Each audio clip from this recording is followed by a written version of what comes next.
So this is going to be a super fast guide for the players who have beat the game normally and would like to work towards their P ranks.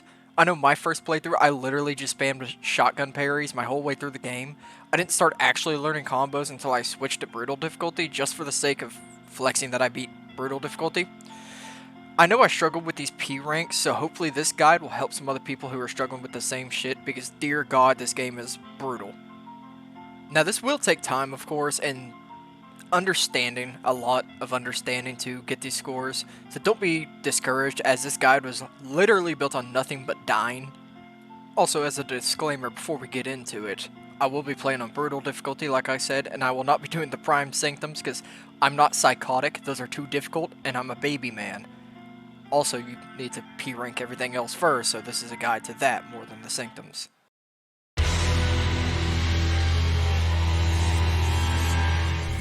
Similar to what I said earlier, at some point you're going to start seeing yourself change how you play the game. First you start off as a reaction-based playthrough, you have your normal shit like pushing through the levels and reacting to what's ahead of you, which usually results in a quick death or barely scraping through an encounter because luck. This is also definitely how you will be playing the game through your first playthrough, given the freshness of not knowing the game. But once you do finish your first playthrough, you will definitely begin to see the shift to a preemptive-based style. Due to now having all the weapons and starting to learn how they interact with each other and how you can pull off combos, you can now start taking precautions in levels like knowing where the spawns are and setting up traps for said spawns.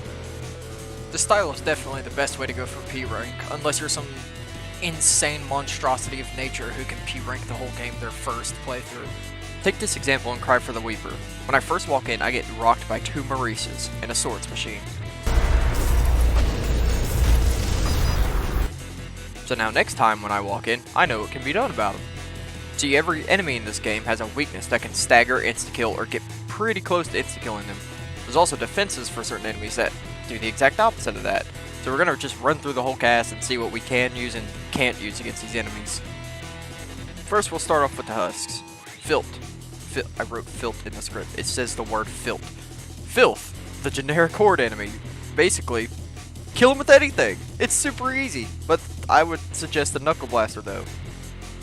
Stray. Reflect for an easy one-shot kill, plus some bonus health, or anything else that could practically hit headshots. Schism. Shoot them in their stupid arm head, or just shotgun Knuckle Blaster them. I hate schisms. Soldier. Basically the same as Stray, just reflect or hit a headshots. The only exception is that they're immune to explosives. Stalker. Usually hit them away with knockback attacks like the Knuckle Blaster, and then kill them far away from other enemies. Sisyphean Insurrectionist. Saw trap, screwdriver, coin setups, jumpstart. Basically anything, and try to keep from using the whiplash too often because he will easily eat your ass up for that. Ferryman. Look, I'm gonna be honest, I just freak out and use everything. I throw coins, shotgun, saws, railcade, literally everything because he terrifies me. Now we're on to the demons. First up we got Maurice. Usually you get just sharpshooter revolver, jumpstart, jackhammer, any of those. He has the same explosive resistance as the soldier though. We got the Cerberus. Cannonball, saw traps, maybe the occasional setup with the jumpstart. You could also do a setup with a rail coin. There's really no bad options against this fella. Hideous Mass. Soap, saw trap, jumpstart, coins, screwdriver, basically anything that deals damage. This enemy is kind of more about your ability to avoid and parry attacks. Mannequin. Shit yourself. Or saw traps with chainsaws because I'm too lazy to aim at them. Because of that lazy aim, I don't use jackhammers or the piercer. Also, they scare me just like the ferryman. Now, we're on to the robots in hell. Swords machine. Parry your shotgun and point blank right before he attacks. There really isn't many weapons you can't use against them. Drone. Coin. Street cleaner. Keep your distance and coin or piercer shot them usually. Mind flayer. Screwdriver so she can't teleport away, and jumpstart a shotgun. Sentry. Cannonball, saws, and a knuckle blaster. Also shoot the antenna with the pistol to stop them aiming. Gutterman. Knuckle blaster to destroy the shield just to fuck them over, and then set up some saw traps along while staying a little mobile around the Gutterman as to not let him shoot you. Gutter tank. Spew oil to make him slip or just parry his mines back to him. Also the Virtue, shoot with an electric rail cannon or just pump charge overload dash out of it. Now I'm not going to touch on the bosses because the bosses are really just a test of your abilities up to that point. And it's definitely a different skill thing compared to a variety of enemies all attacking at the same time. But I will go over some of the worst levels possible. So in the intro of Prelude, I struggled my ass off with this Cerberus fight. But I think that is where I didn't understand the combos, and I didn't really have an understanding on how to get high style ranking, along with constantly dying and having to restart the level just to make my way to the fight again. Other than that, it was a pretty nice skill test early on. I don't think it's too bad. Now in the first layer, Limbo, I had a horrible time with the Halls of Sacred Remains. Getting both skulls without dying, along with a high style ranking, was literally felt next to impossible. Along with having to fight the Hideous Mass at the end, I literally just had to take the easy way out and soap him whenever I was going on a good streak. And of course it wouldn't be a difficult map list without Layer 3 Gluttony, the first mission, Belly of the Beast. And this is one of those skill test arenas that is just a big fight at the end of a layer right before the main boss fight. And God, it really puts your skills to the test. There's literally just so many enemies in every room.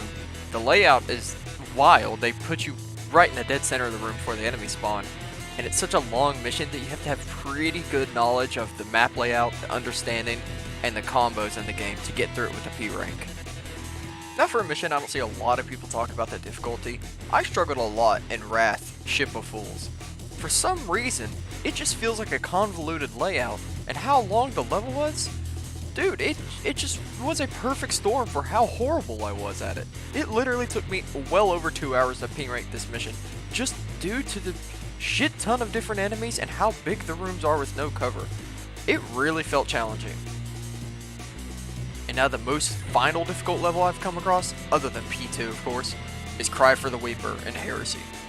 This mission literally puts everything you've learned in the entire game together and just has the most diabolical setups of combination of enemies along with map design. Like, in what world is it fair to fight these hideous masses at the same time and then you kill one and a shit ton of smaller enemies spawn while you're still fighting the other hideous mass? Truly a diabolical work.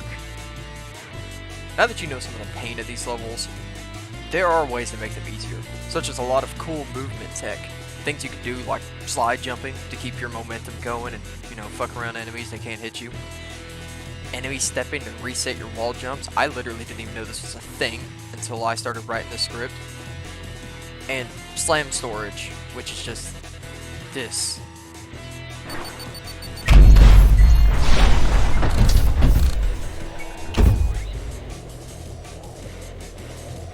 Combine literally everything I've said in this video, and you can have some pretty cool party tricks to show your friends when you play together.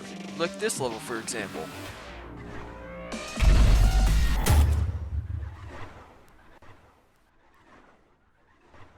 Hey man, you wanna see something cool? Oh. Hey, watch with this, oh. Oh yeah, I don't have friends. I play Ultrakill.